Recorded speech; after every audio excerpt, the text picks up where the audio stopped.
সঙ্গীন প্রণয়াসক্তি পর্ব সংখ্যা ৪। লেখনীতে সুরায়া রাফা। গল্প পাঠে আমি অরোরা ইসলাম। ভেঙে গুড়িয়ে যাওয়া আশাহীন হৃদয়ে ছটফটানি আর তীব্র যন্ত্রণা নিয়ে যা হোক কেবলই ঘরের দুয়ারে পা রেখেছিল অরু। ঠিক তখনই অনাকাঙ্ক্ষিত চরের আঘাতে নিস্তব্ধ হয়ে আটকে যায় ওর পা দুটো। ৫ আঙুলের শক্ত ছাপ লেগে যায় নরম তুলতুলে আদুরে গালে। রক্ত জমে ফর্সা গালটা মুহূর্তে ধারণ করে কালচে বেগুনি রং। গালটা বড্ড জ্বালা করছে, তবে সেই দিকে হুঁশ নেই অরুর। মাথার মধ্যে কুণ্ডুলি পাকানো হাজারো চিন্তাদের পাশে ফেলে দিয়ে শুধু একটা প্রশ্ন বারবারই উগরে দিচ্ছে মস্তিষ্কটা। কি করেছি আমি? অরু যে এতটা ব্যথা পেয়েছে, নিজ গালে হাত দিয়ে ছলছলে নয়নে এভাবে বোকাদের মতো তাকিয়ে আছে, তার কোনোটাতে আপাতত ধ্যান নেই অনুর। রাগের তোপে এখনো শরীরটা রিরি করছে ওর। ইচ্ছে তো করছে অন্য গালে আরো একটা চর বসিয়ে দিতে।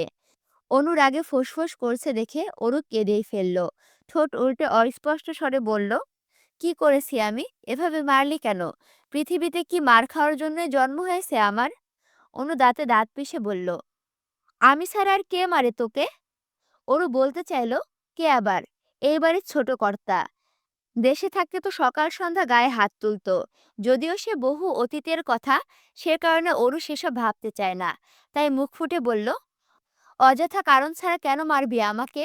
কই, কখনো তো কারণ ছাড়া ভালোবাসিস না, সারাক্ষণ ঝাড়ির ওপরে রাখিস। আমি কি তোর সৎ বোন আপা?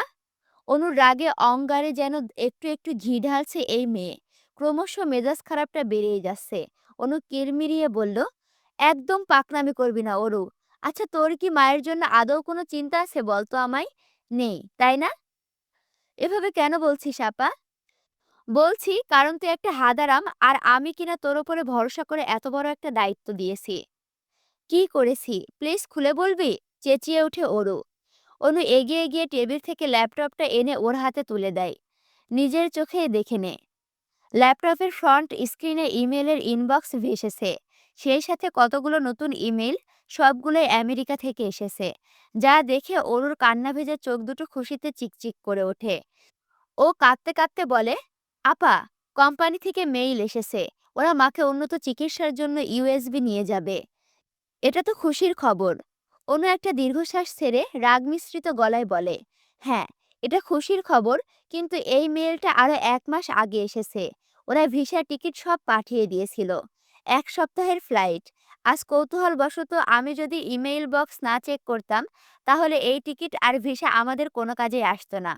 কারণ গত ১ বছর ধরে তুই শুধু রোবটের মতো মেইল পাঠিয়ে গেছিস, কখনো ইনবক্স কিংবা আদার বক্স চেক করেও দেখিসনি। যদি আমি এটা আরো ১ সপ্তাহ পরে চেক করতাম, তাহলে আমাদের মায়ের চিকিৎসার কি হতো? বল আমাকে। অনুর রুষ্ট চিৎকার শুনে কেঁপে ওঠে অরু। ওর এই মুহূর্তে কিছু বলার নেই। প্রথম কয়েক মাস ইনবক্স চেক করেও কোনো লাভ হয়নি, তাই ধরেই নিয়েছিল এই ইমেইলের কোনোরূপ প্রতিক্রিয়া আর আসবে না। অতএব প্রতিদিন ইনবক্স দেখে দেখে আশাতীত হওয়ার কোনো মানেই হয় না। এতে কষ্টটা আরো দ্বিগুণ হয়ে হৃদয়ে জেঁকে বসে। কিন্তু সকল চিন্তাভাবনার ঊর্ধ্বে গিয়ে এমন কিছু হবে, সেটা অরুর কল্পনাতেও ভাবেনি। ও আরও একবার সচকিত দেখে ল্যাপটপের মেইলটা চোখ বোলালো। সকল নিয়ম নীতি হলফ করা শেষে একেবারে নিচে ছোট ছোট অক্ষরে লেখা, mister Pratyay Ehasan, CFO of JK group of industry. Arun নামটা দ্বিতীয়বার আওড়াই। প্রত্যয় এহাসান, ইনি কে আপা? অনু ঠোঁট উল্টে বলে, হবে হয়তো কোম্পানির দায়িত্বরত কেউ। অরু একে একে সবগুলো টিকিট চেক করলো। তার মধ্যে অরোরা শেখের নামে ও একটা টিকিট রয়েছে। অনুর পাশে এসে বলে, আমি বুঝলাম না অরু, তোর জন্য টিকিট পাঠানো হয়েছে, তুই অবশ্য না গেলেও হতো। অরু আশ্চর্য হয়ে পেছনে চাইলো। কি বলছিস আপা?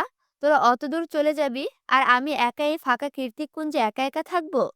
ভূতেরা আমাকে আস্ত রাখবে বলে তোর মনে হয়? তুই এটা বলতে পারলি আমি নির্ঘাত তোর সৎ বোন? হয়েছে, ড্রামা বন্ধ কর। আমি কেন বলছি সেটা শুধু আমিই জানি। কেন বলছিস? যতই উন্নত চিকিৎসা হোক না কেন, মায়ের কাছাকাছি সবসময় আমাকে থাকতে হবে রে। তাহলে বিদেশের বাড়ি তোকে আমি কার কাছে রেখে যাব বল? তার ওপর কৃতিক ভাইয়া মানুষটা সুবিধার না। ওর মৃদু হেসে অনুকে আশ্বাস দিয়ে বলে, আমি কি আর ছোট আছি রে আপা? আমি ঠিক সব পরিস্থিতি ম্যানেজ করে নেব, তুই দেখিস। তাছাড়া এতগুলো বছর পর তিনি নিশ্চয়ই আগের মতো নেই। হতে পারে এতদিনে বিয়ে শাদী করে আমাদের জন্য বিদেশিনীভাবে রেডি করে রেখেছে। অনু অরুকে জড়িয়ে ধরে ওর গালে আলতো করে চুমু খেয়ে বলে, সরি সোনা। জানিস, আমার অনেক খুশি লেগেছিল যখন মেইলগুলো দেখেছিলাম।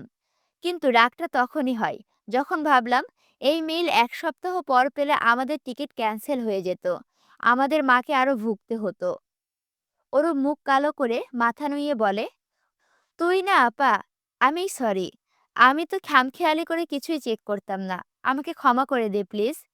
হ্যাঁ দেব, তবে একটা শর্ত আছে। কি শর্ত?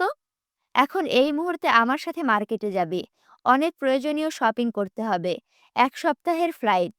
অরু নিজের হাতের বাঁধন শক্ত করে অনুর গলা জড়িয়ে ধরে খিলখিলিয়ে হেসে উঠে বলল, আপা, আই লাভ শপিং। কতদিন নতুন জিনিসের গন্ধ পাই না।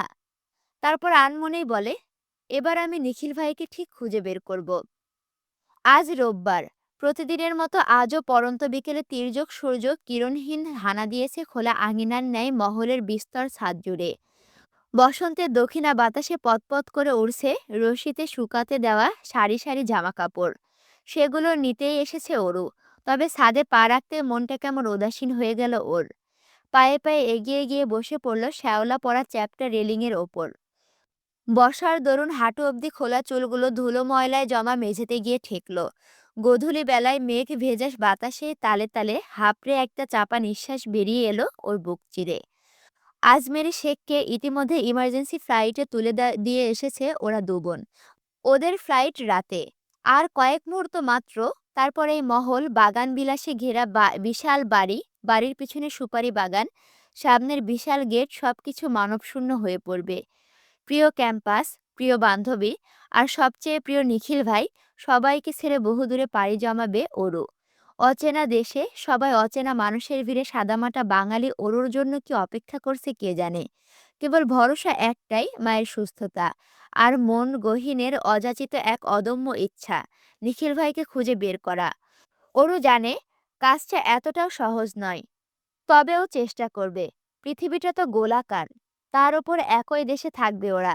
ইন্টারনেটের যুগে অতটাও কষ্টকর হবে না ব্যাপারটা। ভাবতেই বিষণ্ণ মুখে এক চিলিতে হাসি ফুটে উঠল অরুর। আমি আসছি নিখিল ভাই। ঠিক খুঁজে বের করে নেব আপনাকে। অরুর দিবা স্বপ্নেতে টান পড়ে নিচ থেকে অনুর বাস খায় আওয়াজে। কিরে অরু, হাওয়া হয়ে গেলি নাকি? নিচে নাম, নয়তো আমি ব্যাগ গুছিয়ে এয়ারপোর্টে চলে গেলাম। Time flies. Yes it is. এ যেমন ২৪ ঘন্টা আগে অরু পুরান ঢাকার নামকরা বাড়ি কীর্তিকুঞ্জের ছাদে কোনো দাঁড়িয়ে ঝিরঝিরিয়ে হাওয়া খাচ্ছিল। আর এখন এই মুহূর্তে মোটা পশমি লেদার জ্যাকেটের পরেও হু হু বাতাসে থরথর করে কাঁপছে। এয়ারপোর্ট থেকে গাড়িতে উঠে কাঁপাকাঁপি একটুও কমছে না দুবোনের। তবে লম্বা জার্নিতে বড্ড কাহিল হয়ে গিয়েছে শরীরটা। অনুর চেয়েও অরুর অবস্থা বেগতিক। কারণ পুরো ফ্লাইটে কিচ্ছু খেতে পারেনি ও। অনুর যে মারাত্মক রকমের ফ্লাইট ফোবিয়া আছে সেটা এই প্রথমবার জানল অনু। ভাগ্যিস কোম্পানি থেকে গাড়ি পাঠিয়ে ওদেরকে পিক করা হয়েছে, নয়তো এই অচেনা শহরে অরুকে নিয়ে নির্ঘাত বিপদে পড়তে হতো অনুর। অনু অরুকে নিয়ে দুশ্চিন্তা করলেও অরুর মনে অন্য কিছু চলছে। ও ভাবছে তিথি আর নীলিমার কথা। সেই দিন অযাচিত কিছু কথা মুখ ফুটে বলে দেওয়ার পর আর মুখোমুখি হয়নি ওদের। নিজের আত্মগ্লানি ওকে আটকে রেখেছিল। যাদের সামনে সবসময় নিজের নির্ভীক ব্যক্তিত্বটা ধারণ করে এসেছে সবসময়, তারাই কিনা ওকে নিচু চোখে দেখবে, ফ্রড ভাববে। এসব ভাবতে লজ্জায় চোখ মুখ বুজে আসে অরুর।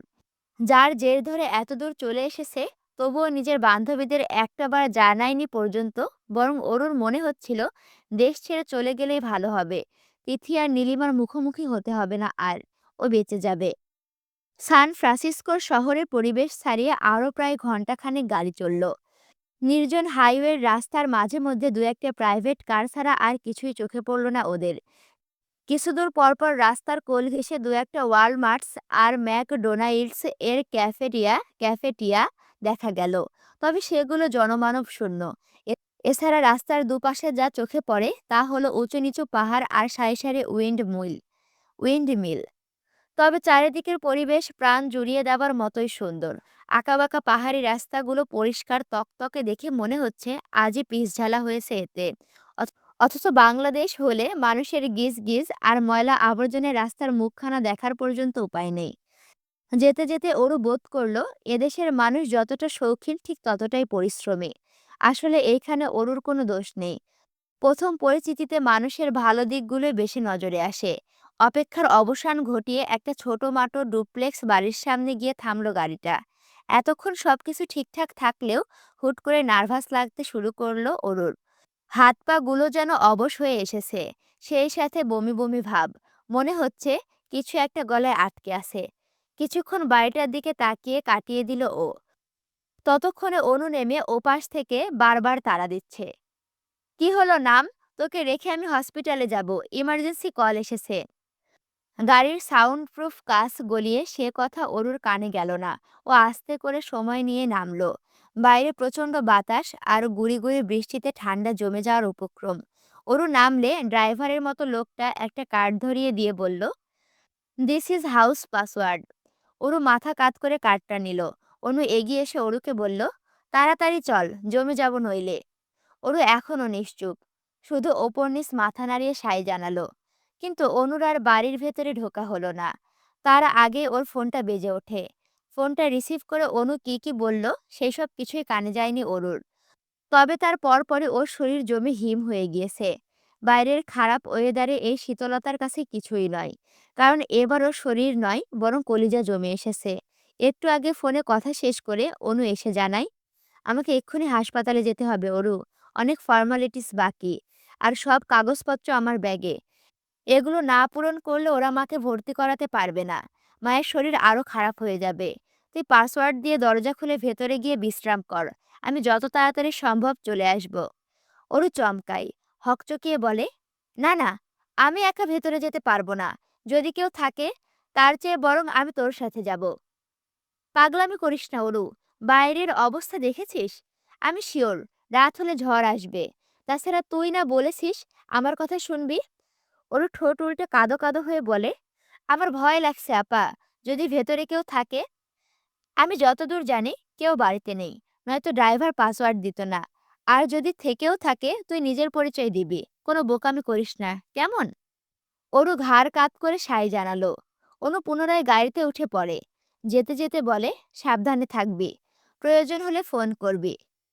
কিভাবে ফোন করব? আমার কাছে তো সিম কার্ড নেই। মাথা নিচু করে বিড়বিড়িয়ে কথাটা বলল অরু।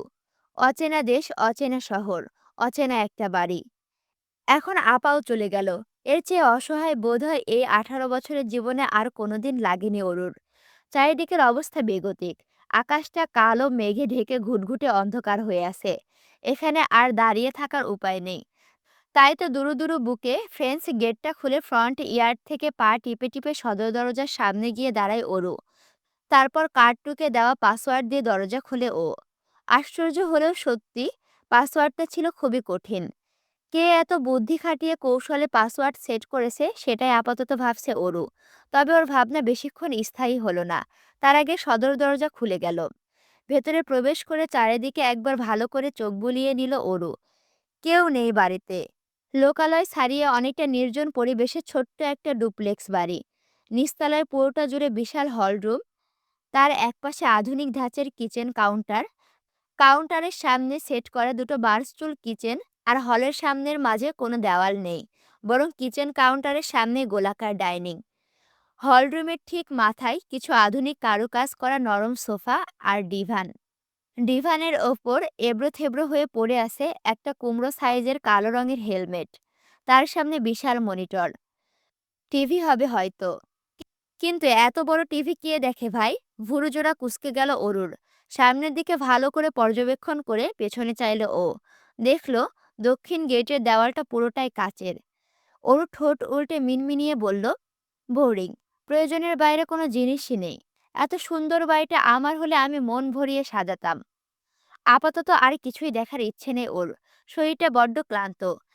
বাড়িতে কেউ নেই ব্যাপারটা বুঝে উঠতেই কাঁচুমাচু ভাবটা কমে গিয়ে ঝরঝরিয়ে দ্বিগুণ ক্লান্তি নেমে এসেছে শরীর জুড়ে।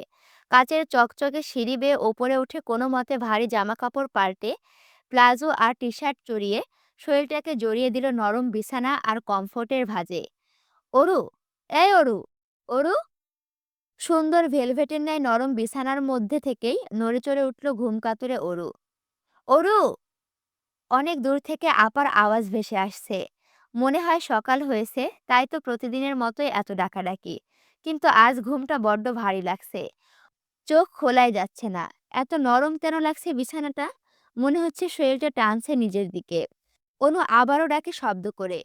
অরু, ওঠ! ঘুমের মাঝে অরু বলে ওঠে, ঘুমাতে দে না আপা, এই বিছানাটা অনেক নরম। আর এই কুষাণের গন্ধটা চন্দন কাঠের মতো। এই বলে কুষাণে নাক ডুবিয়ে আবার লম্বা শ্বাস টানে অরু। এদিকে অরুর কাণ্ডে অনুর লজ্জায় জান যায় যায় অবস্থা। ও চোখ খিচে অস্পষ্ট স্বরে বলে, অরু, ওঠ! এটা তোর রুম নয়। আর না তুই বাংলাদেশে আসিস। আমরা আজ সন্ধ্যায় আমেরিকা এসেছি, ভুলে গেছিস? আর এই মুহূর্তে তুই অন্য কারো রুমে ঘুমিয়ে আসিস। অনুর শেষ কথাটা একেবারে ছক্কা লাগার মতোই অরুর মস্তিষ্কে গিয়ে লাগলো। সঙ্গে সঙ্গে ধরফরিয়ে উঠে বসলো অরু। মুখের কোণে জমে যাওয়া লালাটুকু মুছে শুষ্ক ঢোক গিলে হাঁপাতে হাঁপাতে বলল, কি বলিস আপা? কার রুমে আমি? অনু আর চোখে দরজার দিকে দেখল। অরু ওর দৃষ্টি অনুসরণ করে সেদিকে চাইল। দেখল ফুল স্লিভ সাদা শার্ট আর ব্ল্যাক ট্রাউজার পরিহিত লম্বা মতো লোক। অরু এক পলকেই এই সুদর্শন পরিচিত মুখটা ধরতে পেরেছে।